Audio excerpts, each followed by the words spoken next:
மாண்புமிகு பேரவைத் தலைவர் அவர்களே, மாண்புமிகு வனத்துறை அமைச்சருடைய என்னால் கொண்டு வரப்பட்ட கவன ஈர்ப்பு தீர்ப்புக்கான விவர அறிக்கையை படித்து பார்த்தேன். அதில் யானைகளை குறித்தும் பன்றிகளை குறித்தும் செய்திகள் பதிலறிக்கையில் இடம்பெற்றிருக்கின்றன. ஒன்றிய அரசினால் கொண்டு வரப்பட்ட சட்டத்தின் காரணமாக பன்றிகளுடைய உயிரை காக்க வேண்டிய பொறுப்பு தமிழக வனத்துறைக்கு இருக்கிறது என்கிற அடிப்படையில் இருந்தாலும், எனக்கு முன்னால் பேசிய மாண்புமிகு உறுப்பினர்கள் அவர்கள் குறிப்பிட்டது போல், இந்த காற்று பன்றிகள் தனியாக மனிதர்கள் மாட்டிக்கொண்டாலே அவர்களை குத்தி கொலை செய்யக்கூடிய அளவுக்கு ஒரு மூர்க்கமான குணம் கொண்டவை இயற்கையாகவே.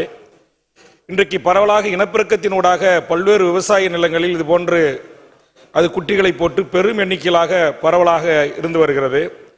முற்றுமுதலுமான பயிர் வகைகளை, அதுவும் குறிப்பாக கிழங்கு பயிர் வகைகளை எல்லாம் பெரும் அளவில் ஏக்கர் கணக்கில் மிகப்பெரிய சேதத்தை அதை ஏற்படுத்தி விவசாயிகளுக்கு பெரும் நட்டத்தை ஏற்படுத்துகிறார்கள். வனவிலங்குகளை பொறுத்த வரையில் யானைகள் இன்றைக்கு யானைகள் வழித்தடங்கள் இன்றைக்கு அழிக்கப்பட்டு வன உயிர்களுடைய அவர்களுடைய ஜோன் என்று சொல்லக்கூடிய வன உயிர் பாதுகாப்பு மையங்களில் இன்றைக்கு பொதுமக்கள் மக்களுடைய நடமாட்டத்தின் காரணமாக யானைகள் இன்றைக்கு பல்வேறு கிராமங்களில் பல்வேறு மக்களுடைய குடியிருப்பு பகுதிகள் வருகின்ற சூழலை நாம் அன்றாடம் செய்திகளாக நாம் பார்க்கிறோம். அதற்கு இன்றைக்கு மின்வேலிகள் அமைக்கப்பட்டிருக்கின்றன, அல்லது ஆழிகள் வெட்டி தடுப்பதற்கான நடவடிக்கைகளை வனத்துறை எடுத்து வருகிறார்கள்.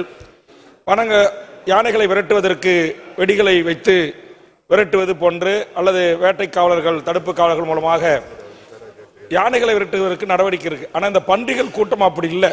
இந்த பன்றிகள் கூட்டத்தை அவ்வளவு எளிதாக காடுகளிலே வனங்களிலே நாம் இனம் கண்டு எந்த இடத்துல இருக்கும், குறிப்பிட்ட பகுதியில் தான் அது இருக்குமா என்பது தெரியாத காரணத்தினால் ஏற்கனவே சட்டமன்ற உறுப்பினர்கள் கேட்டுக்கொண்டிருக்கிற இந்திய நம்முடைய வனச்சட்டம், ஒன்றிய அரசுடைய வனச்சட்டம் அதற்கு தடையாக இருந்தாலும் கூட தமிழ்நாடு அரசு இதற்காக ஒரு சட்டத்தை இயற்றி உள்ளாட்சி அமைப்புகளுக்கு அதிகாரத்தை தந்து இதுபோன்று பெரும் விவசாய நிலங்களை பாழாக்கி விவசாயிகளுக்கு பெரும் நட்டத்தை ஏற்படுத்துகின்ற இந்த காட்டு பன்றிகளை விவசாயிகள் சுட்டுக் கொள்வதற்கோ அல்லது பிடிப்பதற்கோ இதையே பல பேர் இன்றைக்கு நம்முடைய வனத்துறை கடுமையான சட்டங்கள் இருந்தாலும் கூட இது மிகப்பெரிய ஒரு அருமையான சுவையான உணவு என்கிற அடிப்படையில் திருட்டுத்தனமாக வேட்டையாடுகின்ற சூழலும் இருந்து வருகிறது.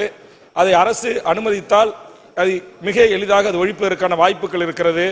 அதை அரசு பரிசீலனை செய்வதற்கு முன்வர வேண்டும் என்று கேட்டு, குறிப்பாக என்னுடைய வடதமிழ் மாட்டில் இன்னைக்கு தமிழ்நாடு முழுவதுமே பெரும்பான்மையாக மயில்களுடைய எண்ணிக்கை இனப்பெருக்கம் அது பல்லாயிரக்கணக்கில் பல லட்சக்கணக்கிலே இன்றைக்கு இருக்கிறது தமிழ்நாடு முழுவதும். ஒரு காலத்தில் மயிலை பார்ப்பது என்பதால் அரிது. நம்ம கூட வாகனங்களில் போய் மயில் நின்னா இறந்து ஒரு புகைப்படம் எடுப்போம். ஆனால் இன்னைக்கு மயில் நம்மளை துரத்தி வந்து பார்க்குற அளவுக்கு இருக்கு இன்னைக்கு கோயில்களில், விவசாய நிலங்களில், எல்லா இடங்களிலும். ஆதலால் அது மயில்கள் நம்முடைய தேசிய பறவையாகவும் இருக்கிறது, கடவுள் நம்பிக்கைக்குரியவர்களாக வணங்கப்படுகின்ற ஒரு வனவிலங்காகவும் இருக்கிற காரணத்தினால் ஏற்கனவே மயிலை வேட்டையாடியவர்கள் மீது குறைந்தபட்சம் 7 ஆண்டுகளுக்கு மேல் தண்டனை இருக்கக்கூடிய கடுமையான சட்டங்களும் இருக்கின்ற காரணத்தினால் அதை மட்டுப்படுத்துவதற்கு கட்டுப்படுத்துவதற்கு நம்முடைய அரசு, வனத்துறை, சம்பந்தப்பட்ட உயரதிகாரிகள் வேறு ஏதாவது மாற்று திட்டங்கள் வைத்திருக்கிறார்களா என்பதையும் மாண்புமிகு அமைச்சர் அவர்கள் தன் பதில் உரையிலேயே தெரிவிக்க வேண்டும் என்று கேட்டு அரசின் கவனத்தை ஈர்த்து அமர்கிறேன். நன்றி, வணக்கம்.